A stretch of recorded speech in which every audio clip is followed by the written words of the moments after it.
Ngayon, pag-usapan naman natin kung ano ang nagawa niya mismo sa aking skin. Yung mga kine-claim niya ba, nangyari ba talaga sa akin? Yung mga ingredients tumalab ba sa akin? Anong nangyari sa loob ng 2 weeks?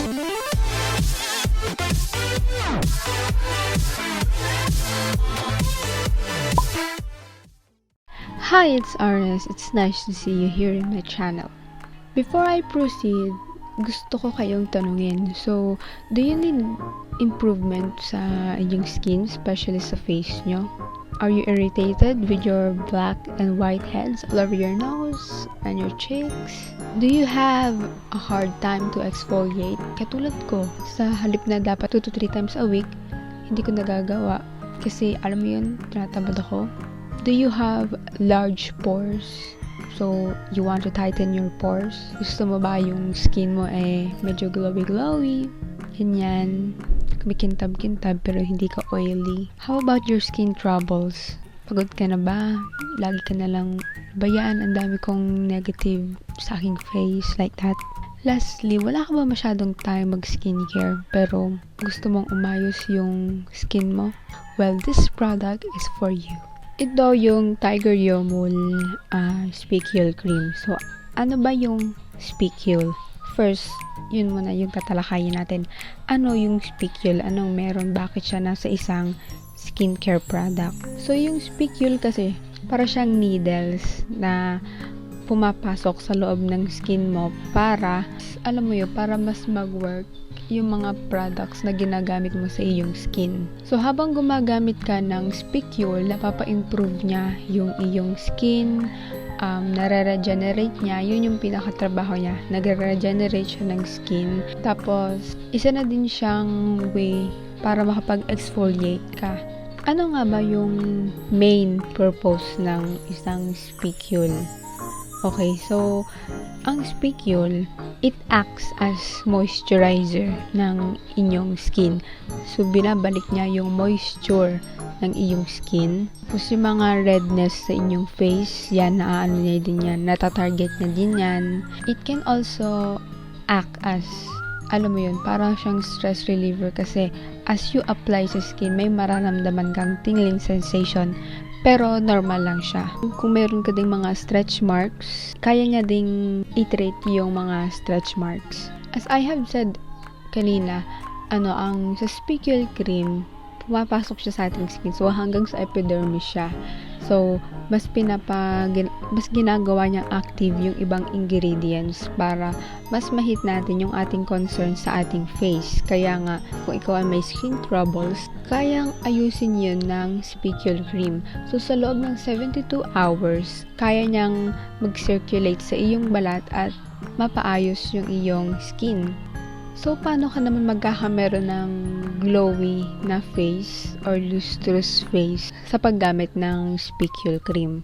So, sa Spicule kasi, natatanggal niya yung ibang mga dead skin cells sa ating skin. So, para siyang automatic na kapag gumamit ka ng Spicule cream, natatanggal yung dead cells doon nga sa loob nga ng 72 hours. So, bakit 72 hours? Ang Spicule, it also acts as pang-exfoliate. Gano'n ka ba dapat kadalas mag-exfoliate sa isang linggo? Dapat 2 to 3 times a week. Pero since pinayagan naman kaming gumamit ng Spicule cream every night, so ginamit ko siya every night and na-maximize ko yung gamit ng Spicule cream. Ngayon, kapag natanggal na niya yung mga dead skin cells, ang iiwan na niya ngayon sa iyong skin ay yung smoothness at yung pagka-clear ng iyong skin. Kasi nga, natanggal na yung dead skin cells. Paano naman niya napapa-improve yung mga skin troubles natin? Paano niya napapaayos yung ating skin? So, diba, hanggang epidermis yung pasok ng Spicule cream. So, habang napasok siya hanggang epidermis, dala-dala niya yung nutrients na kailangan ng ating balat.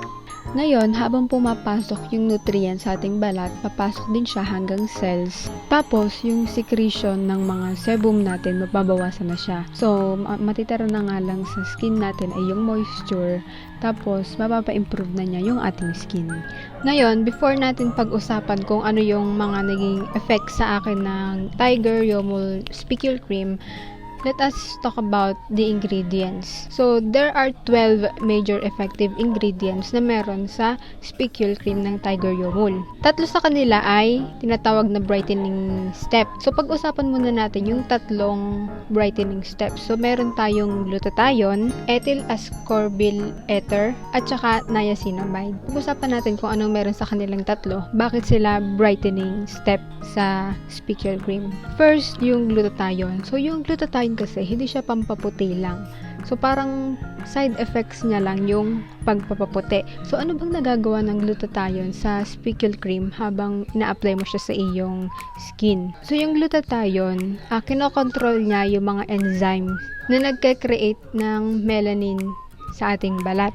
Next, yung ethyl ascorbyl ether, pinaprevent naman niya yung tyrosine na mag-oxidize. So, para hindi mag-oxidize yon, parang siya yung pumipigil. Then, yung third na brightening step, yung niacinamide. Now, niacinamide blocks cellular migration of the generated melanin. So, yung 3 yun, sila yung dahilan kung bakit parang kapag gumagamit ka ng Spicule cream, parang nagbabrighten yung face mo. So, nag-glow siya. So, yun yung napansin ko din sa aking skin.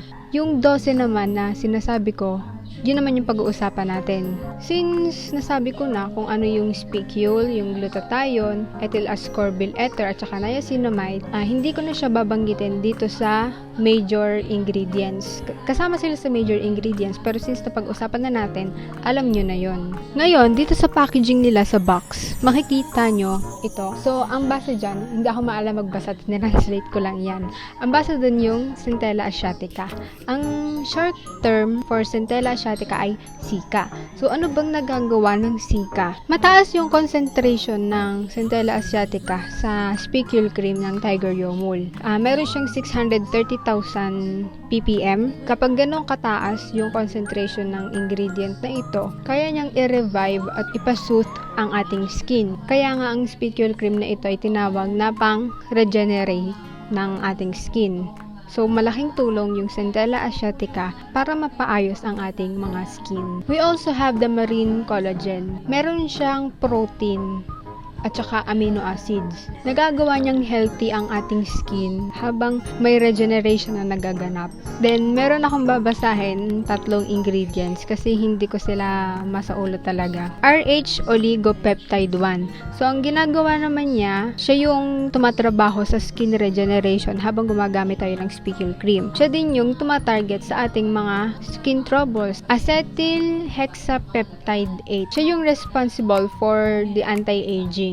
Palmitoyl pentapeptide 4. Siya naman yung nagpo-promote ng mga collagenesis. Ini-improve niya din ang ating skin. Ngayon, nabanggit ko na nagkakameron ng moisture. Bumabalik kasi nga nare-regenerate ang ating skin. So, bumabalik yung healthy na moisture sa ating balat. Sino bang may kagagawa nun? Aling part ng Spicule cream ang gumagawa nun? So, yun yung hydroxyethyl urea. So, siya yung may ability para maka-attract ng moisture para sa ating skin. Meron din tayong eucalyptus oil. Bakit may eucalyptus oil sa isang skincare product? So, siya naman yung nagre-regenerate ng ingredient nitong Spicule cream. Lastly, meron tayong shea butter. I know familiar sa inyo yung shea butter. So, anong ginagawa ng shea butter sa Spicule cream? Siya yung moisturizing ingredient. Kung yung hydroxyethyl urea nag-attract ng moisture, yung shea butter, siya yung moisture. Alam niyo yun, hindi ko ma-explain ng ayos. Sana malaman niyo. Sana magets nyo. Ngayon, may background information na tayo tungkol sa mismong product, sa main ingredient na Spicule, at saka sa iba niyang ingredients, at saka kung anong nagagawa niya sa ating skin. Ngayon, pag-usapan naman natin kung ano ang nagawa niya mismo sa aking skin. Yung mga kine-claim niya ba, nangyari ba talaga sa akin? Yung mga ingredients tumalab ba sa akin? Anong nangyari sa loob ng 2 weeks. Thank you nga pala sa CelebPH kasi sila yung nagpadala nitong Tiger Yomul Spicule cream. Bago nila ipadala, parang nasabihan na kami na ano ba yung mismong mararamdaman namin pag in-apply namin siya sa aming skin. Pina-expect kami ng kapag may tingling sensation. So, parang may tumutusok-tusok sa balat mo kapag in-apply mo siya. Bakit? Kasi diba ang Spicule, para siyang maliliit na needles. na pumapasok hanggang epidermis mo. Kaya may tingling sensation. So, yun daw, normal daw yun. And, syempre, malamang bilang bago kasi hindi pa naman ako nakakagamit ng parang itusok-tusok. So, nabaguhan ako. Syempre, una kong naramdaman habang ina-apply ko, may tingling sensation siya sa balat. Pero, tolerable naman yung tusok-tusok. Tolerable naman siya. Hindi naman siya masakit. Hindi din mamumula yung skin mo or hahapde. Hindi naman ganun. Wala siyang scent, very lightweight sa balat, and fast absorbing. Kasi nga, pang-exfoliate siya, pero at the same time, na-moisturize niya yung skin mo, siya, mabilis lang siyang ma-absorb. Kasi hindi mo naman kailangan ng sobrang dami. Pag kasi napadami yung lagay mo, parang sobrang dami namang tumutusok. Hindi ko alam kung goods ba yun or hindi. Pero, ayoko ng sobrang daming pakiramdam ko, sobrang daming, alam mo yun, tumutusok-tusok sa balat ko. Ngayon, habang ina-apply ko siya sa aking face, 'di ba? Maglalagay ako dito sa aking daliri, tapos saka ako ipapahid ng ganun muna bago ko siya ikalat. As in, pahid ko pa lang na konting ganun, nararamdaman ko na parang may tumutusok agad sa aking skin. Then, habang ina-apply mo siya, parang naiiwan yung needles, yung spicule sa loob ng skin, and talagang nararamdaman mo kumakalat siya. So, hindi ko siya masyadong inilalapit dito sa parteng ganito, malapit sa mata, kasi masyadong manipis yung balat natin sa ganito, baka hindi siya pwede. Alam mo yun, so hanggang dito ko lang siya ina-apply dito. Yan. Pero dito, hindi ko na siya pinapapasok. Then, habang ina-apply ko siya, parang idinidiin ko siyang ganun. Alam mo yun, parang lalo ko siyang nilulubog. Kasi nga, kailangan yung needles ng spicule na yan pumasok sa ating epidermis para ma-hit niya yung mga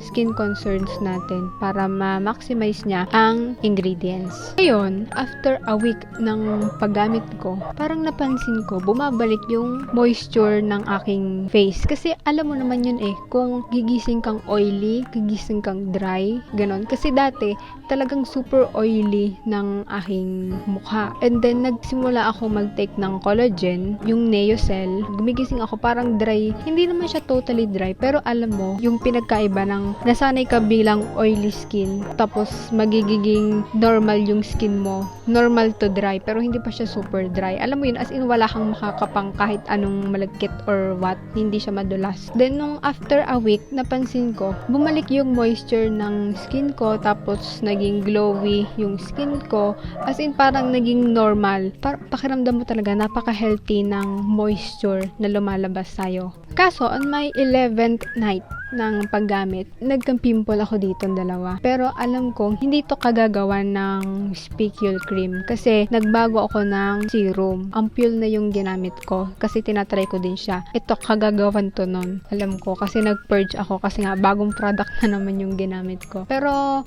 all in all, wala akong magiging reklamo sa Tiger Yomul. Wala akong makitang downside ng spicule cream na to kasi super ganda talaga ng nagawa niya sa aking skin. Advisable siya 2 to 3 times a week. Pero sinabihan naman kami na pwede namin siyang gamitin every night. So ginamit ko nga siya every night for 2 weeks and so far super ganda ng nangyari sa akin. Though hindi niya naano yung mga pimple marks ko, pero as in na-regain niya yung moisture na hinahanap ko sa aking mukha. Paano ko nga ba ginagamit yung spicule cream sa gabi? Kasi hindi ko naman napakita sa inyo kung ano yung step by step skincare routine ko sa gabi noong ginagamit ko yung itong Tiger Yomul spicule cream. So una, nagki-cleanse ako. Ang cleanser ko sa Lux Organics na Whitening Repair. Then after ko mag-cleanse, magto-toner ako. Ang gamit kong toner sa Lux Organics din na AHA/BHA. Then noong first week ko, ang gamit ko ay serum ng The Ordinary. So, niacinamide yun. Then, sa second week, ang gamit ko ay yung ampule ng Now and After. Niacinamide 10%. So, yun yung aabangan yung video. Yung review ko tungkol sa ampule ng Now and After. Then, after ko mag-serum or ampule, gumagamit naman ako ng emulsion. So, para siyang moisturizer. Pero, emulsion siya ng AHA/BHA ng Lux Organics. Then, after ma-absorb ng skin ko yung emulsion, tsaka ako gagamit ng spicule cream. So, ang pag-apply ko ng spicule cream, ganito lang kadami. Mula dito sa line na ito, pataas na pa ganon. Then, siya na yung i-apply ko sa buong mukha ko. Para kung siyang minamassage sa aking face. So, pagka-massage kong ganyan, parang idinidiin-diin ko pa siyang ganon. Kumbaga, parang lalo kong ipinepress para lalong pumasok yung spicule sa aking balat. And after nun, yun na, tutulog na ako. And the day after, pagkagising ko, mapapansin na yung moisture, tapos medyo glow-glow na ang aking skin, ganyan. Isa sa claims ng Spicule cream na to, na nakakapagpa-tighten siya ng pores. Ang tanong, na-tighten niya ba yung pores ko? Pakiramdam ko, hindi masyado. Yun lang pala yung downside. I forgot. Yun yung downside na masasabi ko habang ginagamit ko yung Tiger Yomul sa loob ng 2 weeks. Hindi niya totally na-tighten lahat ng pores ko. Siyempre, sino ba namang gagawa ng products na sa loob ng 2 weeks close agad lahat ng pores mo? Siyempre, hindi. Itong part na to, malalaki pa yung pores ko dyan. Hindi siya masyadong halata kapag gantong malayuan. Pero pag sobrang lapit mo, tsaka kapag tinitigan mo, mapapansin mo, malaki yung pores ko dito. Pero yung mga maliliit kong pores dito, banda dito, yun lang yung lumiit. Yung maliliit, lumiit. Yung malalaki, walang nangyari. Yun lang yung napansin ko. Pero all in all, super ganda. And patuloy ko siyang gagamitin kasi super akong nagandahan sa kanya. And gamitin mo lang to kung ikaw ay may skin concern.